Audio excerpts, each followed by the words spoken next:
سب کو اداس کر کے رمضان جا رہا ہے، سب پہ لٹا کے اپنا فیضان جا رہا ہے۔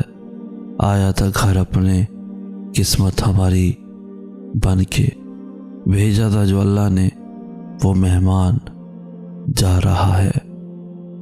خوش قسمت ہوتے ہیں وہ لوگ جو شروع سے اللہ کے بہت قریب ہوتے ہیں، لیکن پتہ ہے خوش قسمت ترین ہوتے ہیں وہ لوگ جنہیں اللہ تعالیٰ گمراہی کے راستے سے کھینچ کر نیکی کے راستے کی طرف لاتا ہے، جنہیں اللہ فرماتا ہے تم کہاں بہکائے جا رہے ہو، تم تو میرے لیے ہو، میں نے تمہیں اپنے لیے بنایا ہے، تم کہاں دنیا کی رنگینیوں میں کھو گئے ہو، تم اس دنیا کے لیے نہیں بنائے گئے، تمہیں تو میں نے خالص کیا ہے اپنے لیے، تم تو میرے چنے ہوئے ہو۔ اور جو اللہ کے خالص سے کیے ہوئے ہوں یا چنے ہوئے لوگ ہونا، وہ بہت ہی خوش قسمت ہوتے ہیں۔ ہمارا رب اپنے بندوں کی مایوس ہونے سے ہنستا ہے۔ یہ بہت خوبصورت حدیث ہے جس میں اللہ کے ہنسنے کی صفت کا ذکر ہے۔ ہمیں اس حدیث سے یہ سبق ملتا ہے کہ کبھی مایوسی کا شکار نہیں ہونا، کیونکہ اللہ تعالیٰ نے بس آزمانا ہوتا ہے اور آخر حالات بدل کر رہتے ہیں، اور تم کیا جانو کہ وہ وقت قریبی ہے۔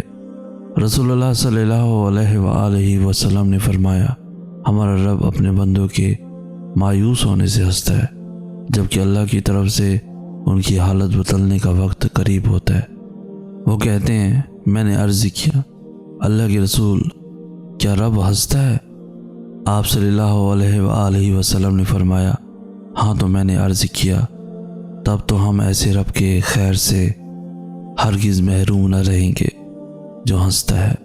جب تم اپنے آپ پر ضبط کر کے خود کو کسی ایسے کام سے روکتے ہو جو کہ تمہاری پسند کا تو ہوتا ہے مگر تمہارے رب کو پسند نہیں ہوتا، تو تم جانتے ہو اس وقت اس رب کو تم پر بہت پیار آتا ہے، اور اس لمحے وہ تمہاری دعا پر وہ کن فرما دیتا ہے۔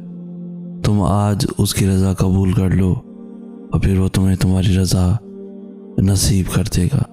ایک دن تم دیکھو گے تمہاری آنکھیں تشکر کے آنسوؤں سے بھر جائیں گی، تم اپنی ہر تکلیف بھول جاؤ گے اور اللہ کے معجزوں پر حیران رہ جاؤ گے۔ تمہارے صبر کا اجر بہت حسین ہوگا۔ کن سے فیکون، وہ مقام جہاں ہر قصہ ہر شے اپنی منزل پا لیتی ہے۔ تمہیں کیا لگتا ہے تم تو مانگ بھی نہ سکو اگر وہ توفیق نہ دے، اور تمہیں اس کا بہترین اجر بھی دے گا۔ بس کبھی غلط گمان نہ رکھنا، دیر کا مطلب انکار نہیں بلکہ انتظار ہوتا ہے بہترین وقت کا۔ اللہ نے ہر چیز کا وقت مقرر کیا ہے، کوئی چیز نامقررہ وقت سے پہلے ہوگی اور نہ ہو سکتی ہے۔ تمہارا کام صبر اور شکر کرنا ہے۔ اللہ صبر کرنے والوں کے ساتھ ہے۔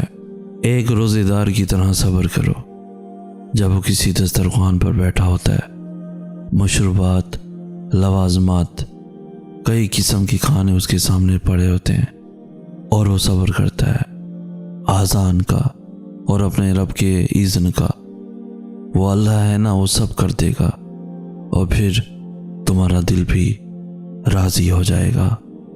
تو سب جانتا ہے، مجھے بھی، میری کمزوری بھی، میرے گناہ بھی، میرے لفظوں کی توبہ بھی، ایسی توبہ کہ جس کے بعد پھر گناہ ہو جاتا ہے۔ میری کمزور ذات تجھ سے شرمندہ ہے، میرے رب، میرے گناہ کو تیری ذات پردے میں رکھتی ہے، میرے ان گناہوں کو معاف فرما میرے رب، اور تو ہی اول ہے، تو ہی آخر، تو رحمان ہے، تجھے تیری رحمت کا واسطہ معاف فرما دے۔ گنہگار بشر ہوں اور تو ہی میرا رب ہے، تو ہی میرا اللہ ہے۔ اور پھر کچھ لوگ وہ بھی ہوتے ہیں جن کو اپنے ماضی کے گناہ نہیں بھولتے، ان کو لگتا ہے شاید اللہ اب ان کو معاف نہیں کرے گا، مگر ایسا نہیں ہے۔ وہ رب آپ سے مایوس نہیں ہوتا، وہ آپ کو معاف کر چکا ہے، اب آپ خود کو معاف کر دیں۔ بس بہت ہو گیا ہے ماضی کے پچھتاووں پر مایوس رہنا۔ یہ ساری اداسیاں، یہ پچھتاوے، یہ سب کرنے کا اب وقت گزر گیا۔ آپ بدل گئے ہیں، آپ اپنی غلطیوں سے سیکھ چکے ہیں، اور آپ کا رب آپ کے ساتھ ہے۔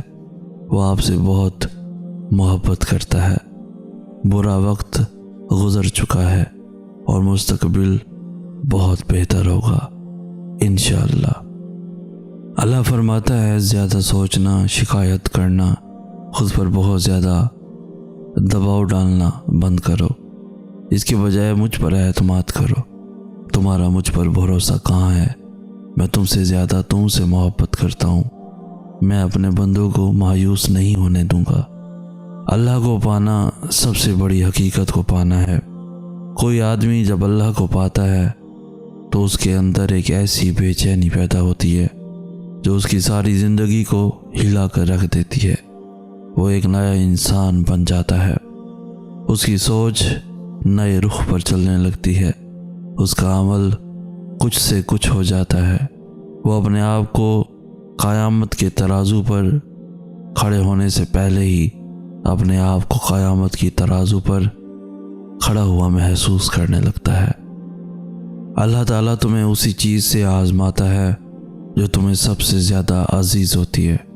وہ تمہیں تمہاری من پسند چیز کے ہاتھوں بے بس کر دیتا ہے، اور پھر وہی بے بسی تمہیں سجدہ کرواتی ہے، اور تم اپنی فریاد لے کر جب اس کے آگے خالی جھولی پھیلاتے ہو تو وہ تمہیں نوازنے کی ٹھان لیتا ہے۔ ناممکن اللہ کے لیے کبھی کچھ بھی نہیں ہوتا، وہ ممکن تمہارے لیے بناتا ہے، اور پھر تم جب مانگنے کا تسلسل نہیں توڑتے ہو نا، تب وہ بھی تمہیں دینے کا وسیلہ بنا رہا ہوتا ہے۔ تم اپنی مرضی سے دعائیں کرتے ہو، مگر اللہ تمہارے دل میں دعا کا خیال ڈالتا ہے، کیونکہ وہ تمہاری چاہت پر بہت پہلے سے راضی ہوتا ہے۔ آزمائشیں تو بس ایک بہانہ ہوتی ہیں، بس تمہارے ہاتھوں کے دعا میں اٹھنے کی دیر ہوتی ہے اور نصیب موڑ دیا جاتا ہے۔ کبھی کبھی انسان کا دل کسی چیز کے لیے بہت تڑپتا ہے، اتنا کہ اس کے لیے صبر کرنا بھی مشکل ہو جاتا ہے۔ انسان ہر روز اس چیز کو حاصل کرنے کے لیے ہر اس لمحے دعا کرنے کی کوشش کرتا ہے جو لمحہ دعا کے لیے افضل ہے۔